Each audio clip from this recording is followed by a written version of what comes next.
外交部周五宣布，美国国会众议长佩洛西不顾中方严重关切和坚决反对，执意窜台，严重干涉中国内政，严重损害中国主权和领土完整，严重践踏一个中国原则，严重威胁台海和平稳定。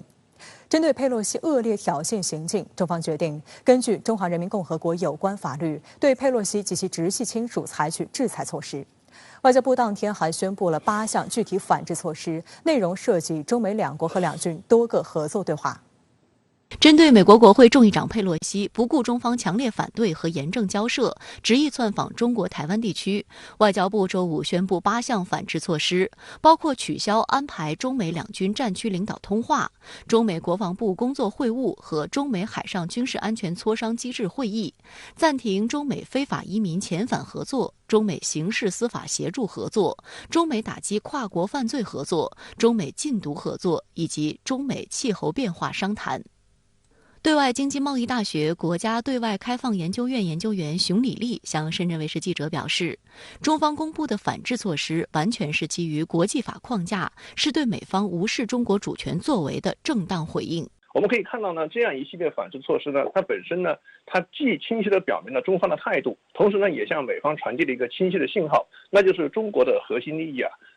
主权和领土完整是不容侵犯的。我们也可以看到呢，通过这样一系列反制措施呢，也可以给予美方一些实实在在的一些敲打的效应。其实这方面呢，也是非常重要的。深圳卫视梳理发现，3项涉及取消的反制措施均来自军事领域，其中中美国防部工作会晤一共举行了16次，最近一次在2021年9月28日至29日，由中央军委国际军事合作办公室领导与美国防部助理国防部长邦办以视频形式共同主持。这也是拜登政府上台后中美两军的首次机制性对话，双方就两国两军关系和共同关心的问题深入交换了意见。而作为中美两军机制性对话，中美海上军事安全磋商机制于1998年签订，其后中美定期举行会谈，旨在加强军事安全，降低意外的风险。最近一次会议召开是在去年12月，中美两军以视频会议形式举行。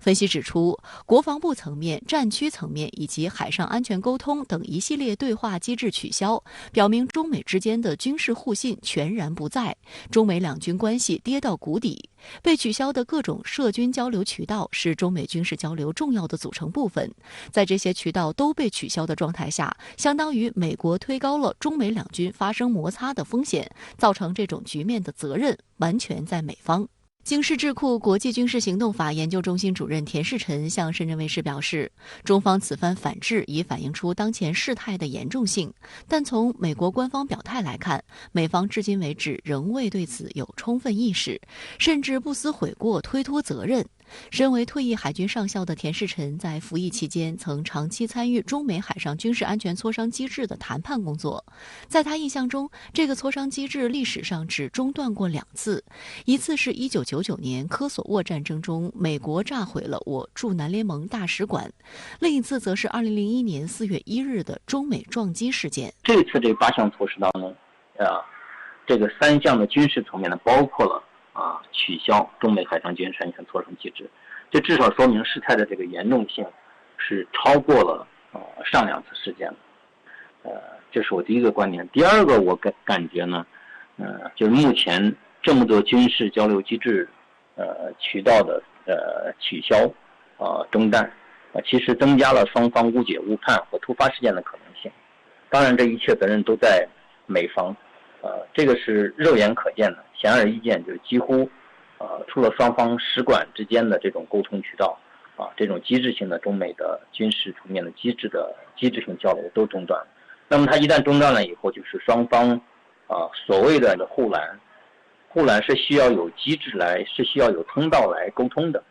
这个没有了，会增加这种误解误判和突发事件的可能性。但我相信我们已经做好了这种准备，这一切责任也都是在美方。5个暂停的反制则涉及更广泛层面的中美合作，尤其在气候变化问题上合作的中断，对全球带来影响不可估量，而这同样也要由美方负全责。因为包括元首通话在内的中美各个层级的沟通中，谈及合作，气候变化总是重要领域。去年4月，应中方邀请，美国总统气候问题特使约翰·克里访华，成为拜登政府上台后首位到访中国的美方高级官员。此后，他又与中方官员多次会见。但中方早就有言在先，国务委员兼外长王毅去年9月应约视频会见正在天津进行中美气候变化磋商的美国总统气候问题特使克里时就指出，中美气变合作既符合双方利益，也将造福全人类，有着广阔发展前景。美方希气变合作成为中美关系的绿洲，但如绿洲周围都是荒漠，绿洲迟早会被沙化。中美气变合作不可能脱离中美关系的大环境，美方应与中方相向而行，采取积极行动，推动中美关系重回正轨。首先我们可以看到这些反制措施它是暂停而不是取消。首先呢，就说明了中方的反制呢还是有理有利有节的。也就是说呢，一方面呢，鉴于美方在无视中国主权的基本问题上呢，目前呢确实是犯了非常严重的错误，因此呢，中方确实有必要呢给予美方一个非常清晰明确的，甚至呢具有一定力度的反制的信号。但是另一方面呢，如果说呢完全取消呢，实际上呢也不符合两国的根本利益。也就是说呢，未来这个暂停是否呢会逐渐的恢复，或者说呢未来这个事态会如何发展，还是取决于美方在相关问题上的一些基本的态度。也就是说呢，如果美方能够在相关问题上改弦易辙能够呢痛改前非，那实际上呢未来呢还是可能在相关的一个合作和交流呢进行恢复的。中方周5还决定，根据《中华人民共和国有关法律》，对美国国会众议长佩洛西及其直系亲属采取制裁措施。近2年，中方对在涉港、涉台、涉疆、涉藏等问题上表现恶劣的美方人员均实施过制裁，其中不乏多名美国众参两院议员以及特朗普政府时期的官员。而佩洛西是迄今为止被中方点名制裁的美方最高级别现任官员。值得注意的是，制裁范围包括了佩洛西直系亲属。佩洛西家族可谓吃着中国饭还砸着中国锅的典型代表。据香港大公报报道，佩洛西的丈夫及儿子靠基金投资中国内地、香港及亚洲多区资产疯狂淘金。虽然此次外交部并未宣布针对佩洛西本人及其直系家属的具体反制措施，但反外国制裁法中可以找到依据。反外国制裁法第3条指出，中华人民共和国反对霸权主义和强权政治，反对任何国家以任何借口、任何方式干涉中国内政，干涉我国内政的，我国有权采取相应反制措施。反外国制裁法第6条还指出，国务院有关部门可以按照各自职责和任务分工，根据实际情况决定采取下列一种或者几种措施，包括不予签发签证、不准入境、注销签证或者驱逐出境、查封、扣押、冻结在我国境内的动产、不动产和其他各类财产，禁止或者限制我国境内的组织、个人与其进行有关交易、合作等活动，以及其他必要措施。这实际上表明了中方目前这种对外的反制措施已经逐渐的全面，同时也更加的科学化。也就是说如果说你仅仅这种反制措施只是针对一个抽象的国家行为体，或者针对一个抽象的机构，有时候并不能让具体的一些相关的决策人感受到实实在在的这种反制的影响。而对像佩洛西及其家人这种反制可以说是打蛇打到7寸，正中要害，实际上往往会取得更大的效果。同时这种精准制裁成本实际上会更小，它其实是具有更高的性价比。好，希望你马上来连线特约评论员管瑶。管先生你好。就美国众议长佩洛西悍然顶风窜台，今天中国外交部宣布8项反制措施，并对佩洛西实施制裁。那您对此如何解读？好的，主持人。那么在佩洛西窜台掀起台海惊天巨浪的同一天呢，曾经3获普利策奖的美国著名媒体人托马斯·弗里德曼，他就已经在《纽约时报》个人专栏标题中炮轰佩洛西的这个行径呢无比鲁莽。他在专栏的开篇连用了3个关键词来定性 ：utterly reckless, dangerous and irresponsible， 也就是无比鲁莽、危险、不负责任。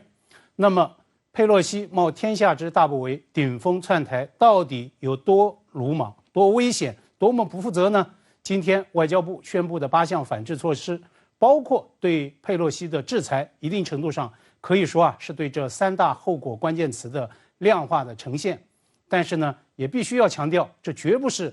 量化呈现的全部。那么，就像昨天我在节目中评论的，解放军进行的环岛实弹演练成为全球关注的焦点，尤其是过岛射东风导弹那一记重拳。但是呢，那也只是拭目以待的一部分。同样，外交层面的反制，当然呢，也是中方反制系列组合拳的构成。台湾问题归根结底，它就不是什么民主问题，而是国家的主权与领土问题。那么，在捍卫国家主权与领土完整上，14亿中国人上下同欲，全民一心。中国最高领导人早就已经向全世界多次宣示，任何人、任何外部势力都不要低估中国人民捍卫国家主权与领土完整的坚定决心、坚强意志和强大能力。那么具体就这8项措施来看，涉及到中美军方以及政府、司法、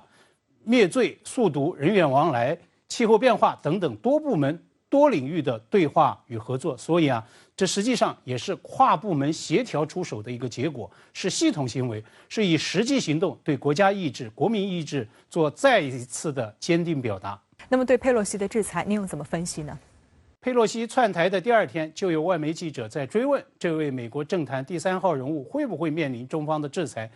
华春莹呢，当时回了这么一句：该来的都会来。对于14亿中国人背信弃义，不会有好下场。这是大国外长在柬埔寨出席东盟系列外长会期间的坚定的表达。今天是佩洛西亚洲行的最后一天，所以他是背着中国人的正义制裁令耻辱离开的。佩洛西此次窜访台岛，创下了另一项美国政坛的黑纪录，他成为美国迄今遭遇中方制裁的最高阶的官员。美国史上最烂国务卿蓬佩奥同样上了中方的黑名单，但是呢，蓬佩奥遭制裁是在去年1月20号，也就是拜登就职当天，也就是蓬佩奥卸任国务卿之时。所以呢，蓬佩奥他是以平民的身份领受中方的制裁的。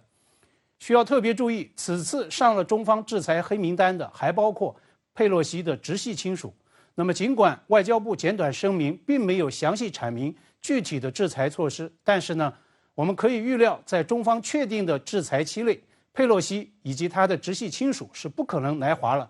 更不可能与中国发生任何经济联系。这实际上意味着，佩洛西一家砸中国锅但是赚中国钱的日子必将被画上句号。根据港媒的调查，佩洛西老公保罗·麦修斯和儿子小保罗·佩洛西实际上现在都在大做中国生意。保罗·麦修斯创办的投资管理公司明基亚洲在香港呢设有分支机构。佩洛西的这2个直系亲属，他们借到特定基金，在内地、在香港多有投资。那么他们在上了国家制裁黑名单之后，这些投资的合法、合规以及程序问题都要打上问号。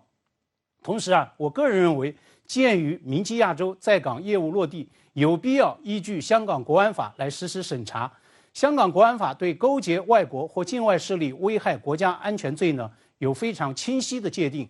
更加应该警醒的是，在佩洛西及其直系亲属上了中方的制裁黑名单之后，那么对于所有中资企业、中资机构、中资乃至所有中国公民，与他们彻底划清界限，既是良知选择，更是责任义务。甚至对那些个有中国业务的大型跨国公司而言，佩洛西风险也是不可忽视、必须正视的存在。中方系列组合拳会打痛美方，打痛始作俑者佩洛西吗？在我看来，美国意见领袖弗里德曼在个人专栏炮轰的极度鲁莽，就是佩洛西老太她的痛感标签之一。弗里德曼懊恼叹气，从中情局局长伯恩斯到参联会主席米莱，白宫整个国安团队明明都反对佩洛西贸然登台，认为呢此举极不明智。但是呢，一个民主党总统就是无法阻止本党众议长，这正是美国政治功能失调的体现。现在呢，山姆大叔的这种政坛功能失调症，全世界明眼人都看到了。曾经在澳大利亚政府担任国防情报分析师的杜邦，在接受《纽约时报》采访时就这样分析说，这就是美国给自己制造的问题，是一场不必要的危机，是个乌龙球。《纽约时报》的标题说，佩洛西访台或将削弱美国与亚太盟友的统一战线。那么这是否构成美方所谓痛感呢？举个眼前的例子，《华盛顿邮报》最大牌的政治记者伍德沃德新书就爆料说，美军参联会主席米莱曾经2度在美军认定的危机时刻，其中的一次呢，就是在去年国会山骚乱的第3天，主动与中国军方的李作成将军紧急沟通。那么现在由佩洛西一手制造的中美危机正在上演之际，被弗里德曼爆料坚决反对佩洛西登台的这位美军参联会主席，他还能打通李作成将军的电话吗？从外交部宣布的最新的8项对美反制措施来看，我估计很难。那么这反制8权的前3权实际上都打在中美两军的沟通机制上。中国国防大学战略学教授孟祥青少将这几天成为美国媒体引述最多、提及率最高的一名中国军人。他在央视就军方演训的到位点评被广泛引述。孟少将的一个最新解析是，解放军的实弹演训将美军航母逼退了好几百海里。那么这是不是也是美方的痛感呢？可以断言，中方这一套反制的组合拳一定会打得长、打得久，更将打得狠。那么最终打出的也一定会是台海的新态势，把解决台湾问题的主动权、主导权始终牢牢把握在14亿中国人民自己手中。好，谢谢管尧先生在线和我们分享您的观点，谢谢。日本紧跟美国打台湾牌，甚至碰瓷解放军军演，炒作有中国导弹落在日本所谓专属经济区。日本频频在涉台问题上给自己加戏，究竟有何图谋？徐永志、刘和平点拨关键。美众议院议长佩洛西亚洲行的最后一站日本，与日方一唱一和继续插手台湾问题。日本首相岸田文雄声称，日美将确保台湾海峡的和平与稳定。岸田还倒打一耙，声称周四有5枚弹道导弹落在日本所谓专属经济区，以此妄称解放军演训行动破坏了日本的安全。对此，中方一连2天予以驳斥，指出中日在有关海域尚未划界，不存在所谓日方专属经济区的说法。周四，外交部副部长邓丽奉命紧急召见日本驻华大使垂秀夫，就7国集团外长以及欧盟外交与安全政策高级代表发表涉台错误声明，向日方提出严正交涉。邓丽表示，日本伙同7国集团和欧盟发表涉台错误声明，颠倒黑白、倒打一耙，替美国纵容佩洛西窜台、侵犯中国主权的错误行径张目，无理指责抹黑中方粗暴干涉中国内政，向国际社会发出严重错误信号，性质影响十分恶劣。中方对此坚决反对，予以强烈谴责。邓丽强调，台湾问题事关中日关系政治基础和两国间基本信义。日本曾长期殖民台湾，在台湾问题上负有不可推卸的严重历史罪责，理应更加谨言慎行。中方强烈敦促日方恪守中日4个政治文件原则和在台湾问题上所做政治承诺，停止干涉中国内政，慎重妥善处理涉台问题，不要在错误的道路上越走越远。中国驻日大使孔铉佑周四在东京举行专场记者会，就美国国会众议长佩洛西窜访中国台湾地区等全面阐明我严正立场。孔铉佑大使表示，妥善处理台湾问题是中日恢复邦交的前提和基础，台湾问题事关中日间基本信义，中日联合声明等4个政治文件对此有明确规定。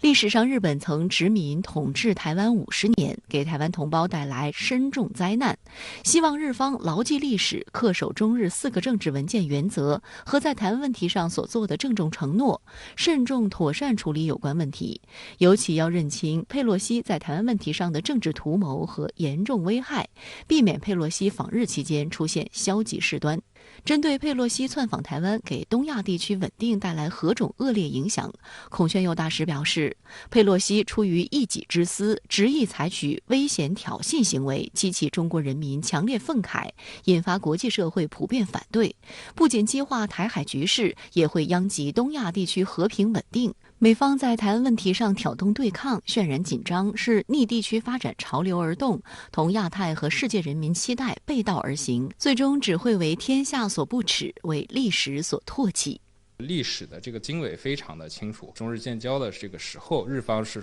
承诺对中方曾经承诺，包括提出书面的这个立场说明，是说认为台湾问题是中国的国内问题，这个从来没有预想到说台湾的未来有这个作为中国领土之外的其他的设想，说日方没有这样的设想啊，这个是日方曾经在建交过程中对中方的这个承诺，干涉你肯定是要付出代价的。但佩洛西周五在日本总结此次亚洲之行时，又再次炒作台湾问题。一方面重申无意改变台海现状，但同时却妄称北京是以他访台为借口才采取行动，但北京无法阻止美访问而孤立台湾。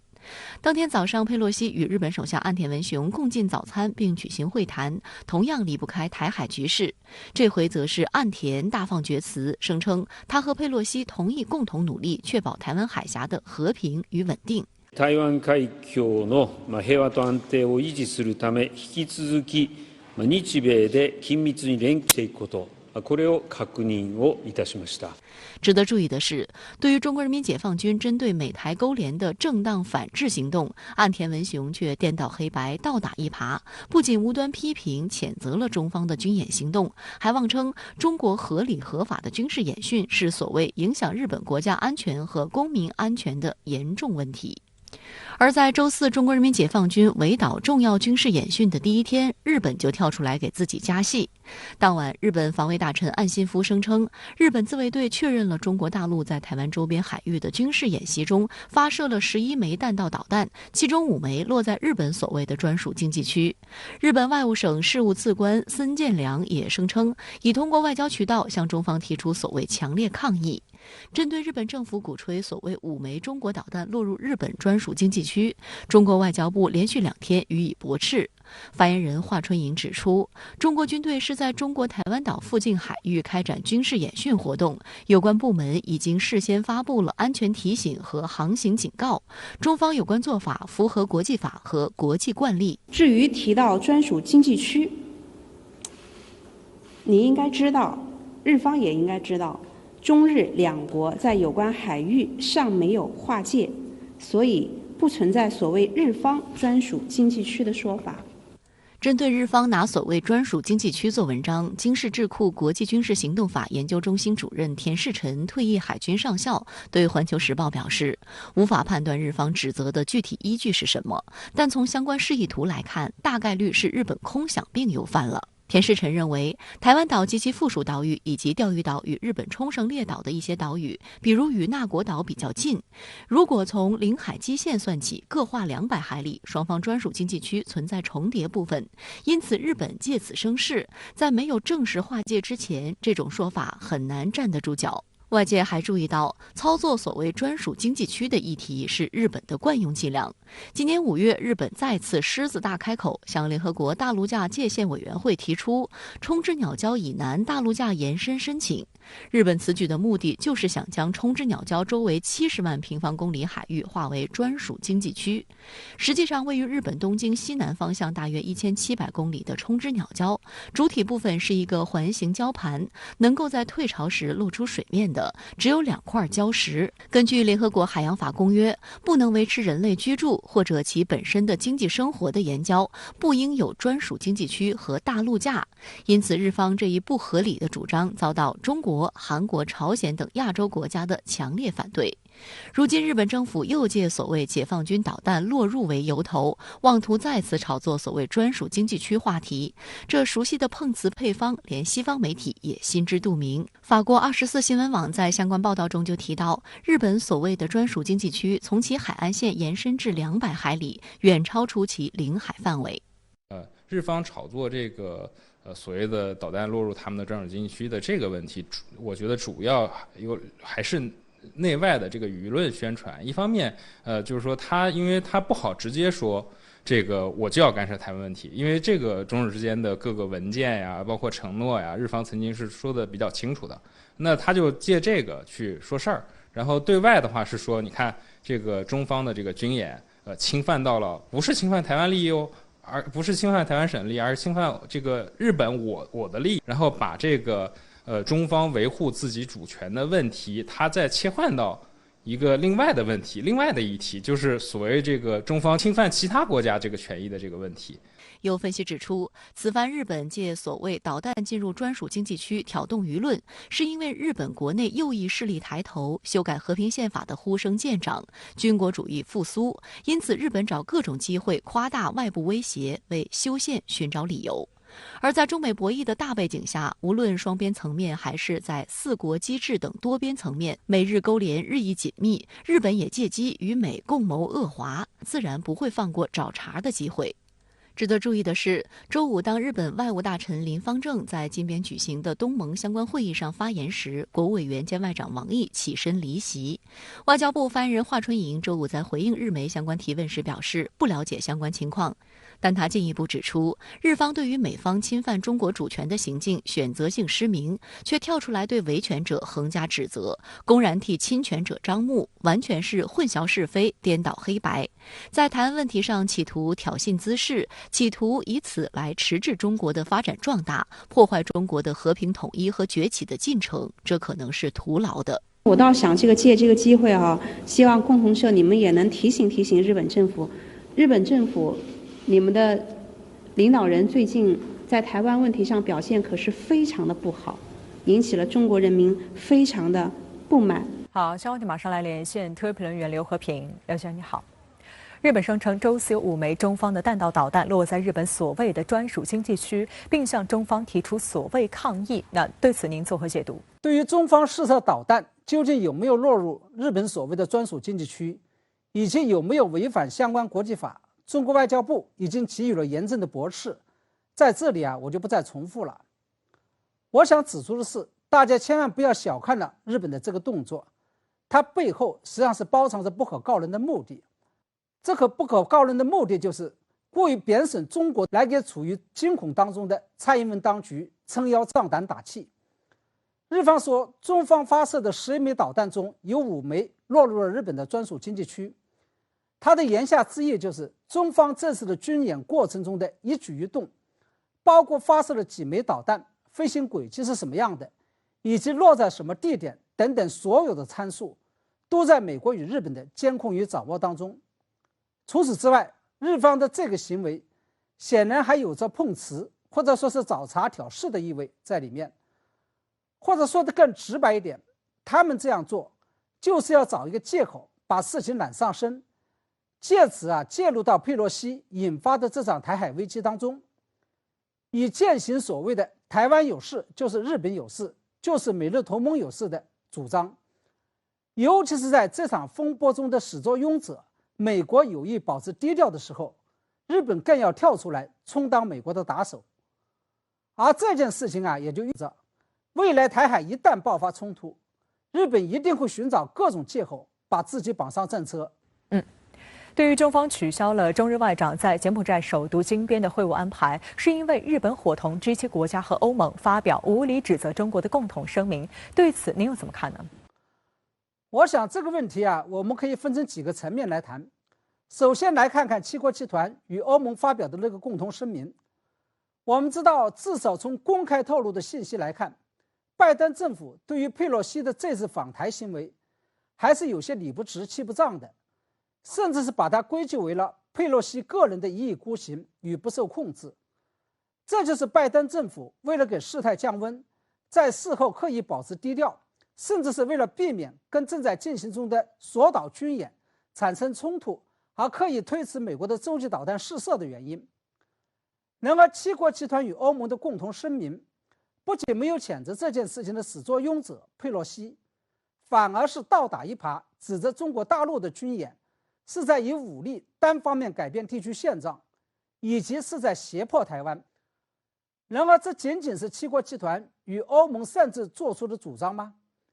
要知道，美国是七国集团的火车头，欧盟更是为美国的马首是瞻。这也就意味着，七国集团与欧盟的这份共同声明，反映的才是拜登政府在佩洛西访台这件事情上的真实态度，或者说，这份共同声明是拜登政府未料的结果。我想，这就是拜登政府向中方解释说自己管不了佩洛西，而中方则不仅否认美方的佩洛西失控说，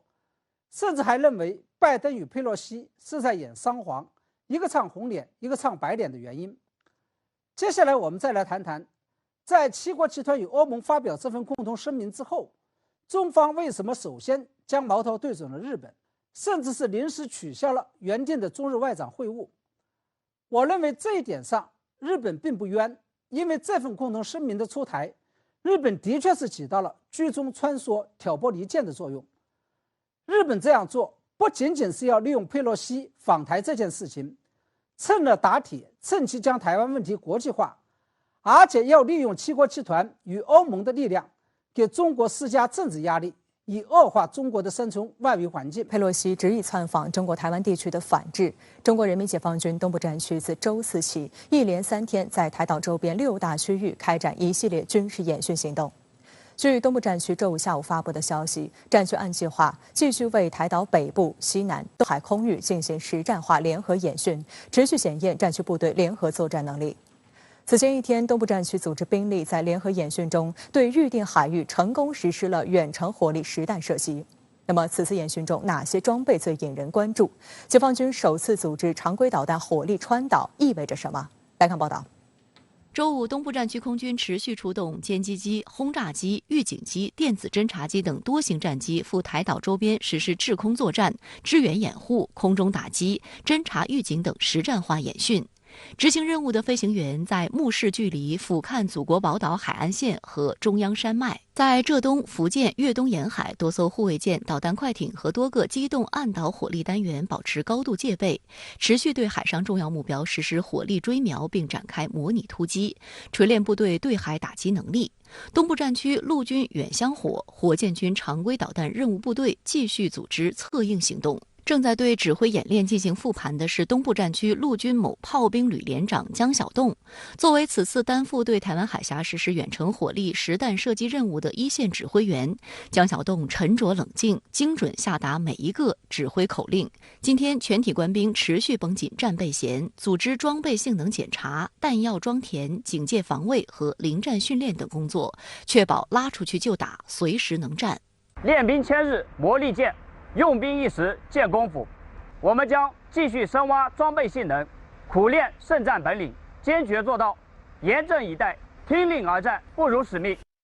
此前一天，东部战区陆海空及火箭军部队组织兵力在台岛周边海空域开展规模空前的实战化联合演训。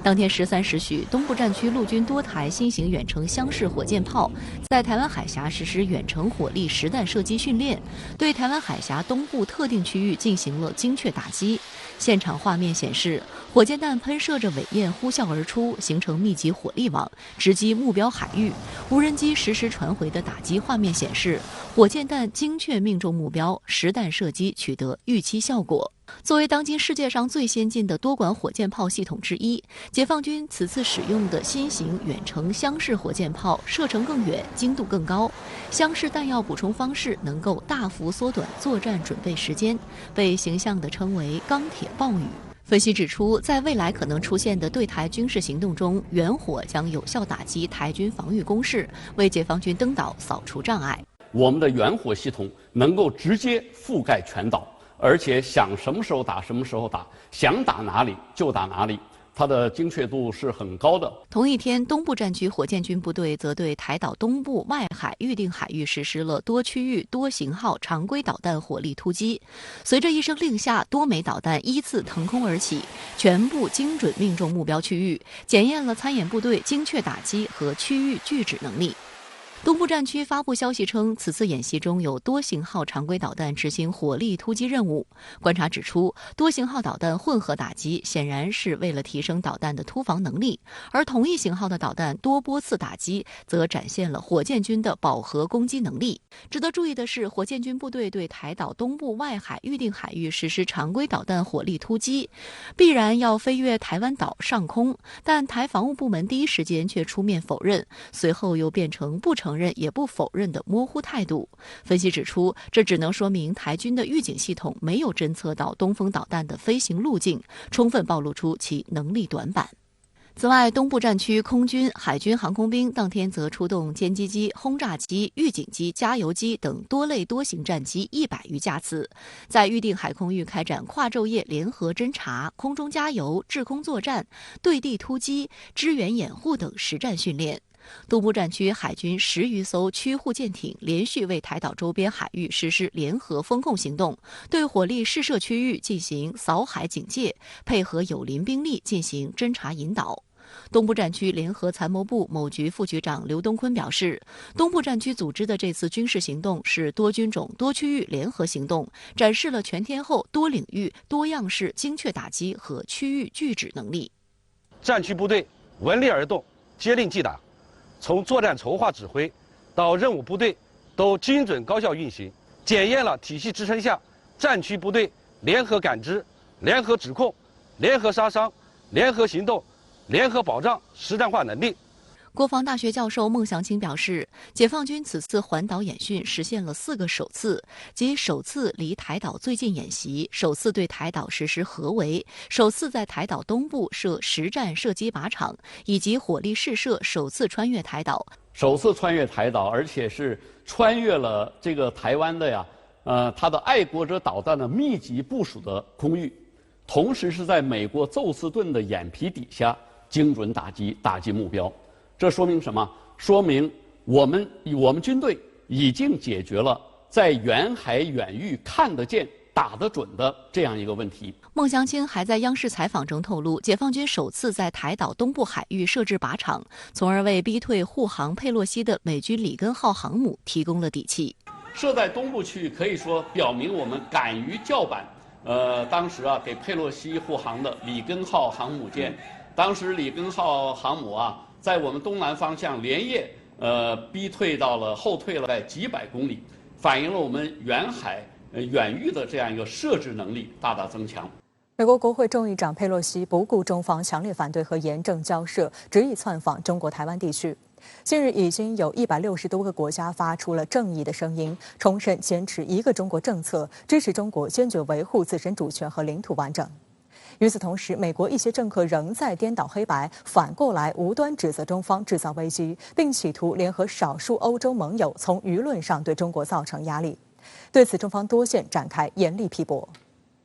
周四晚间，国务委员兼外长王毅在柬埔寨首都金边出席东亚合作系列外长会期间，接受中央广播电视总台记者采访时，对七国集团纠集在一起发表的所谓声明进行回应。这个声明，中方坚决的反对，因为它混淆是非、颠倒黑白，公然为侵权者来张目，反而向维权者来施加压力。公理何在？国际关系基本准则何在？我相信这个所谓的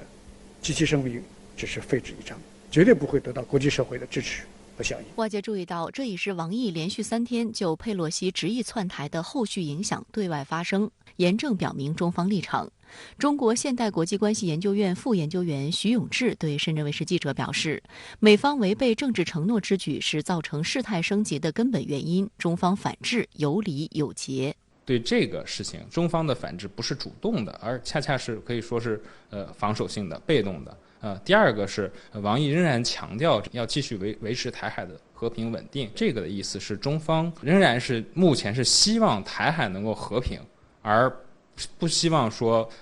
大家再拱火，比如说美方或者说其他国家，包括台湾当局方面不去认识到自己的错误也好，或者说在做出其他的出格的举动，导致这个局势螺旋式的这个升级。而对于七国集团外长及欧盟外交与安全政策高级代表发声明配合美国打台湾牌，中国外交部副部长邓丽周四奉命紧急召见有关欧洲国家和欧盟驻华使节，提出严正交涉。邓丽表示，针对美台勾连挑衅，中方反击天经地义。欧方不仅没有对美方煽动分裂中国、加剧台海局势紧张、以台制华的行为予以劝阻和谴责，还在声明中妄称将在适用时遵守一个中国政策，这严重违反一个中国原则，严重冲击双边关系的政治基础。当天，外交部副部长谢锋也奉命召见加拿大驻华使馆临时代办倪杰民，就加拿大参与七国集团错误涉台声明提出严正交涉。这个说明了中国政府在事关这个主权和国家领土完整这个问题上是态度坚决、立场坚定，这个毫不含糊。就任何国家和个人如果想在台湾这样一个涉及到中国主权这个大是大非问题上进行试探或者踩线，必然会遭到中国政府以及中国人民的同仇敌忾。那在今天的外交部记者会上，华春莹花了大量的篇幅驳斥美官员指责中方反应过度，他明确指出美方才是始作俑者。那我注意到，在今天柬埔寨举行的东亚峰会上，中方同美日外长也就台湾问题进行了一个激烈的交锋。华春莹就此呢也回答了我的提问。华春莹回应表示，在周五举行的东亚峰会上，有个别国家对中方正当的维权举措进行无理指责，但是大多数国家并不认同，都理解中方的立场。那么王毅国务委员在现场对个别国家散布的虚假信息和不实之词，逐一的进行了全面有力的批驳，澄清了事实，捍卫了主权，维护了正义。周四，美国国务卿布林肯还在柬埔寨参加东盟美国的部长级会议时，有意忽视佩洛西不顾中方强烈反对窜访台湾的恶劣性质，同时又称美方一直坚持一个中国政策，美国的立场没有改变。布林肯更倒打一耙，反过来无端指责中方军演是单方面改变现状。他宣称希望中方不要制造危机或者寻求借口增加威胁性军事行动。同一天，白宫国安会战略沟通协调员约翰·科比在记者会上也妄加指责所谓中国对佩洛西访台反应过度。北约秘书长也附和这个观点。华春莹对此回应表示，美方官员的这种论调让人有种看穿新衣的皇帝的感觉。美方的这种傲慢、自私、虚伪、霸道的毛病真的应该好好改一改了。当前台海局势紧张的前因后果一清二楚，是非曲直一目了然。美方是主动挑衅者和危机制造者。台湾问题的本质不是什么民主问题，而是事关中国主权和领土完整的重大原则问题。华春莹质问这些人，如果他们真的担心地区的和平稳定，他们为什么不早点站出来劝阻佩洛西窜访呢？早知如此，何必当初？在涉及到中国主权和领土完整的问题上，中国采取的反制措施是正当的、必要的、恰当的，毫不过分。美方作为这场危机的肇事者和始作俑者，应该也必须为此承担全部的责任。科比还透露，美防长奥斯汀为了所谓避免局势升温，已决定延期原定于本周的民兵3洲际弹道导弹的试射计划。美方声称，这是为了避免进一步激化同中方的关系，是要展现负责任的态度，减低误判的风险。负责任打个问号，这个话从美国嘴里说出来真的是非常的别扭。华春莹指出，如果美国真的是负责任的话，他当初早就应该制止佩洛西窜台这样严重的挑衅行为，他就应该撤掉在亚太地区部署的、在中国家门口部署的这么多军机、军舰。美方如果真的负责任的话，就必须立即停止以任何理由和借口干涉中国内政，必须立即停止以切香肠的方式蚕食掏空一个中国政策，必须立即停止升级美台实质关系，必须立即停止对台军售。可以看出，美国在这个一个中国这个问题上，他的这个说一套和做一套这样一贯的做法，如果说要维护台海的这个和平和稳定，来降低了这个台海的这个紧张局势，最好的办法就是回到一个中国原则和中美3个联合公报这个实质上来。周四，驻美国大使秦刚在《华盛顿邮报》发表题为《中国为何反对佩洛西众议长访问台湾》署名文章。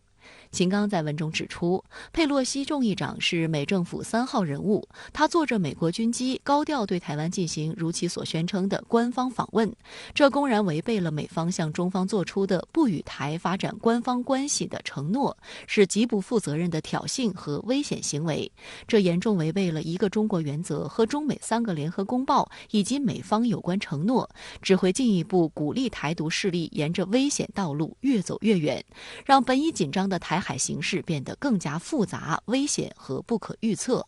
秦刚强调，一个中国原则构成2战后国际秩序的组成部分，并已成为国际社会广泛共识。美方声称要遵守以规则为基础的国际秩序，就应该切实恪守一个中国原则。然而，美方在中美建交后单方面出台与台湾关系法和所谓对台6项保证，以及美方今天的所作所为，都是违背和破坏一个中国的原则，试图单方面改变台湾现状，改变2战后的国际秩序。秦刚指出，佩洛西众议长访台激起了14亿多中国人民的愤慨，有的政客为了博眼球，留下所谓个人政治遗产，蓄意损害对方核心利益，只会使中美关系雪上加霜，把两国人民和军队置于冲突对抗的险境。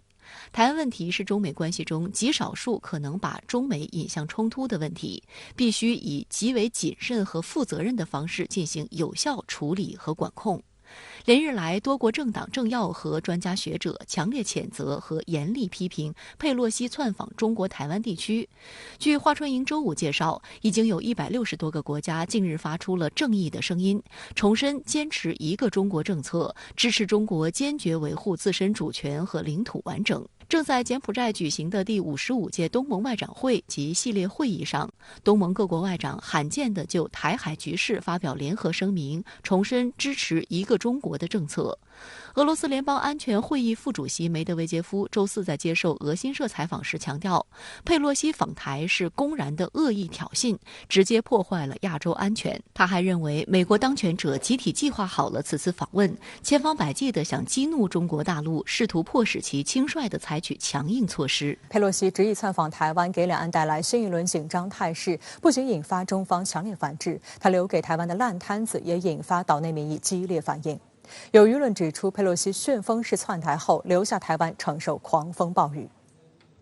台当局交通部门称，由于解放军演习区域包围了台北飞航情报区，切断了台湾18条航线，3天内或将有900架次航班受影响。海运部分，高雄航港局评估船只进出多少会受到影响，有可能被迫绕湾延宕行程。高雄航港局也发布航船布告，提醒船舶不要进入演习区域。岛内有舆论担心，佩洛西为一己私利引发大陆的反制是方方面面的。如果要延伸到10天的话，我们的天然气的补充就有问题了。过了10天没有新的天然气来，我们就断气，无气可用，就翘翘了。当我们的海空运输线被截断以后，民生物资进不来，石油天然气进不来，那你生产的原动力没有了。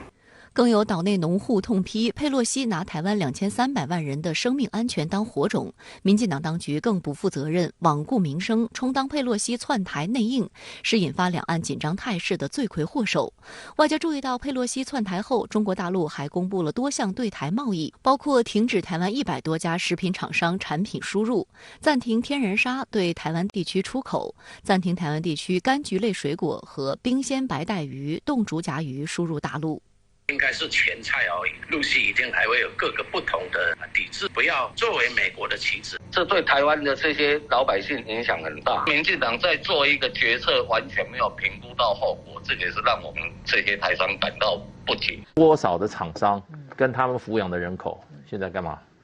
替裴洛西那个老疯婆子付出代价，他要下台了，来这边搞这么一拖，现在好啦。形同封岛。周4，台湾联合报社论指出，相对于佩洛西的任性，蔡英文当局不论主动邀请或被动配合，都显示其两岸政策的偏颇。佩洛西利用亚洲行寻找最后秀场，蔡英文当局不仅提供他最佳舞台，还安排各种剧目供他演出，结果是对台湾人民造成伤害。舞台上光鲜亮相的是政治人物，饱受惊吓与冲击的则是无名百姓。